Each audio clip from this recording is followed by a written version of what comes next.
House, speaking to state leaders, leaders across the whole state. And then I went to the floor of the state House and then to the floor of the state Senate, speaking to all members about a good city and state relationship as we go about this business. They are enthused about a new administration, and I'm enthused about working with them. But then just an hour ago, I spent time as a 6 month old was shot in our city by a stray bullet. So while we talk about business and the needs that we have to grow, we also have a lot of other things that are still happening in our city that should not happen and that cannot happen. I was with the mother, I was with the father, I was with investigators, minutes after, like an hour after the crime occurred. So I just wanted to share that with you in all transparency that these days are tough, they're long, and the solutions are going to require all of us. They're going to require this Georgia chapter of the National Black MBA and everybody here, there, and everywhere to resolve the problems that we're dealing with. I promised voters that I would work from can't see morning to can't see night. And that's my way of saying from dusk to dawn. But it's what I do. It's what we do.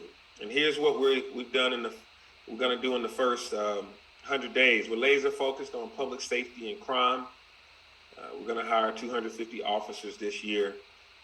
And that's just to get us to where we need to be.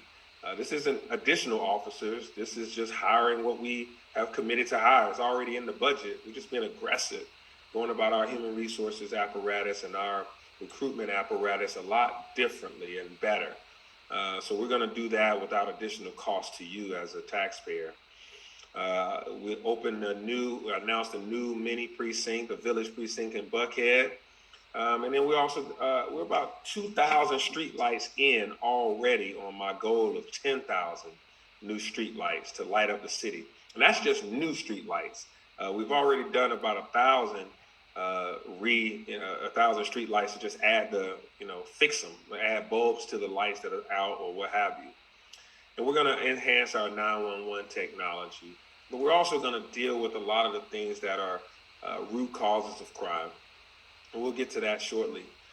And to be clear, we are addressing public safety concerns for the entire city, not just Buckhead, not just Midtown, not even just Southwest, but Southeast, Northwest, all over the city, downtown.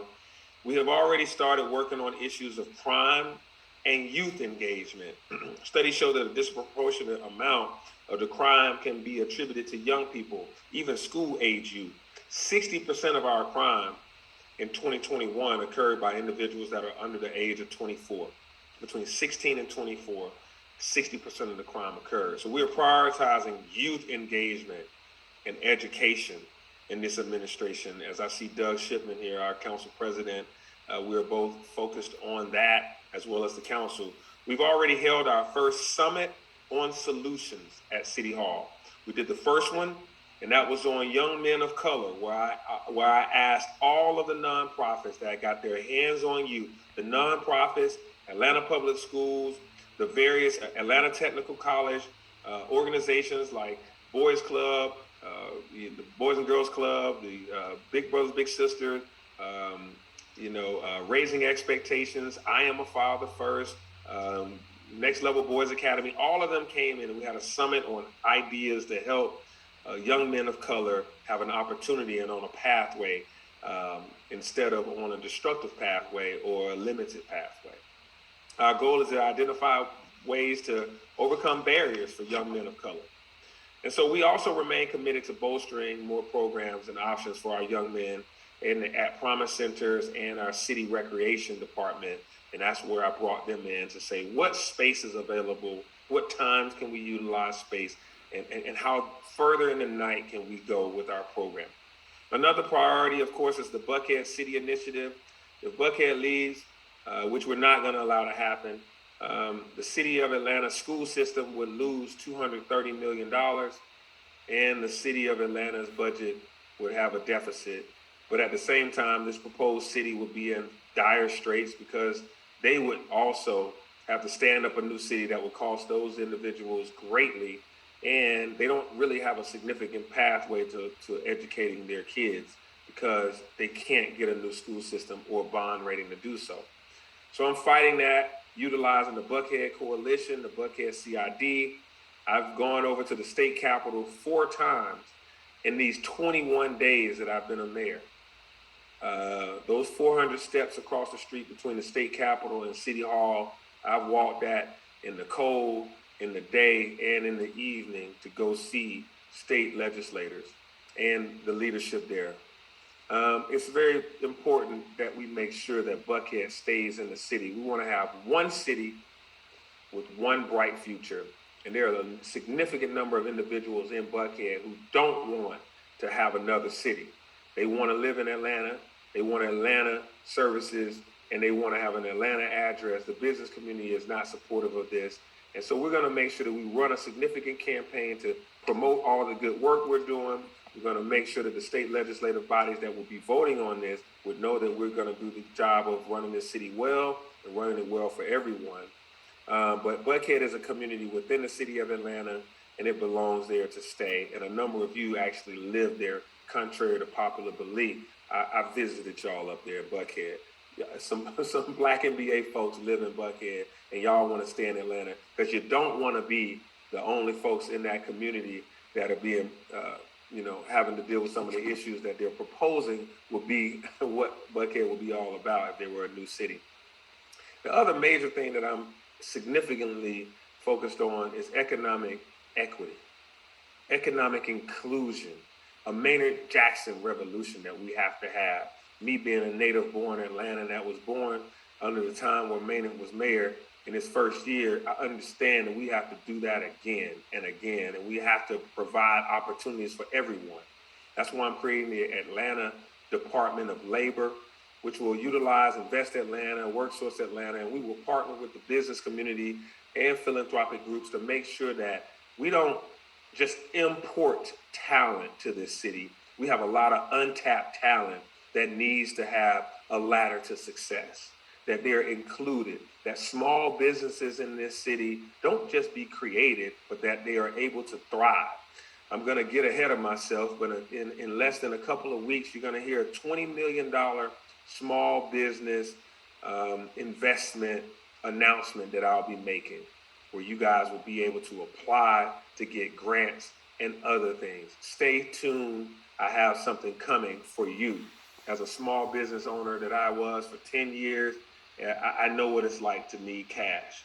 I feel that Black businesses are over-mentored and undercapitalized.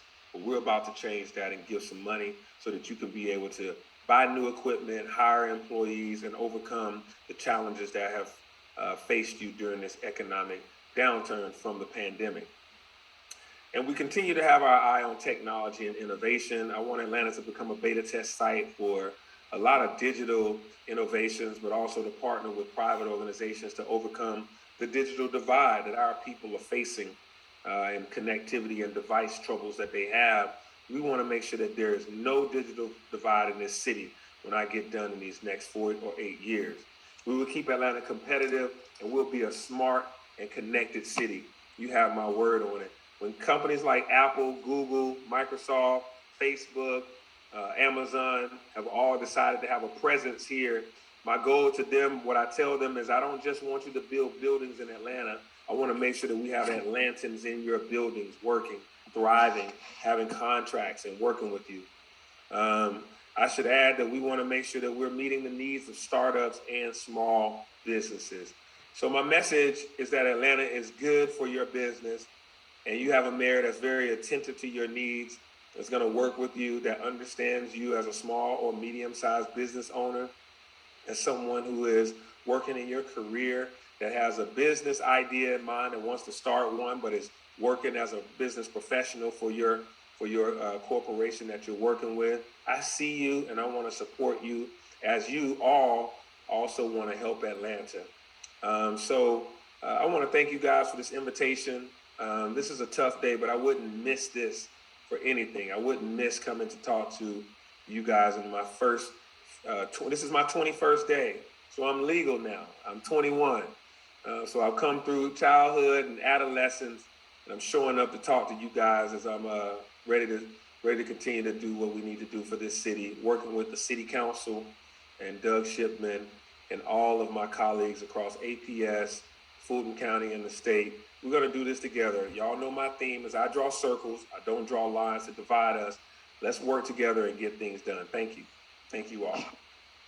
Very inspiring, Mayor Dickens. Thank you so much for sharing your vision and your leadership for our city.